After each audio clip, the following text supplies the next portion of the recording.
P V അൻവറിനെ വില്ലനാക്കാൻ എഴുതി തുടങ്ങിയ തിരക്കഥ ഒടുവിൽ പി വി അൻവറിനെ ഒരു പൊളിറ്റിക്കൽ ഹീറോയാക്കി ഈ 2 ദിവസത്തെ പ്രൈം ടൈം പി വി അൻവറിന് സമ്മാനിച്ചിരിക്കുകയാണ്.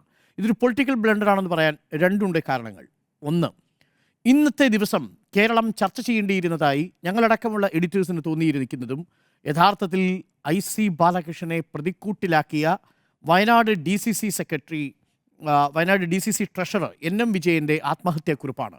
6 പേജുകളുള്ള ആ ആത്മഹത്യാക്കുറിപ്പിൽ IC ബാലകൃഷ്ണൻ MLA എന്ന മുൻ DCC പ്രസിഡന്റിൻ്റെ ഒപ്പം ഇപ്പോഴത്തെ DCC പ്രസിഡന്റ് ND അപ്പച്ചൻ്റെ, ലീഗൽ സെല്ലിലെ പൗലോസിൻ്റെ പേരുകൾ പരാമർശിക്കുന്നുണ്ട്. PP ദിവ്യയുമായി ബന്ധപ്പെട്ട കാര്യത്തിൽ ഒരു ആത്മഹത്യാക്കുറിപ്പ് പോലും ഇല്ലാത്ത സാഹചര്യത്തിൽ PP ദിവ്യയുടെ വിഷയം ചർച്ച ചെയ്യാൻ മാധ്യമങ്ങൾക്കിടം കിട്ടിയതുപോലെ ഒരു സ്പേസ് ആകുമായിരുന്നു യഥാർത്ഥത്തിൽ ഇന്നത്തെ വാർത്താ ദിനത്തിൽ IC ബാലകൃഷ്ണനെ പ്രതിക്കൂട്ടിലാക്കി NM വിജയൻ്റെ ആത്മഹത്യാക്കുറിപ്പ്. എന്നാൽ നോക്കൂ, ഇന്ന് എല്ലാ മാധ്യമങ്ങളും നമ്മളടക്കം PV അൻവറിലേക്ക് ശ്രദ്ധ കേന്ദ്രീകരിക്കേണ്ടി വന്നത് PV അൻവറിനെ അനാവശ്യമായി ഇന്നലെ രാത്രിയിൽ തിടുക്കപ്പെട്ട് പോലീസിൻ്റെ വലിയ സന്നാഹമൊരുക്കി നാടകീയമായി അറസ്റ്റ് ചെയ്ത അർദ്ധരാത്രിയിൽ തവനൂർ സെൻട്രൽ ജയിലിലേക്ക് അയച്ചു. എന്തു കുറ്റത്തിനാ?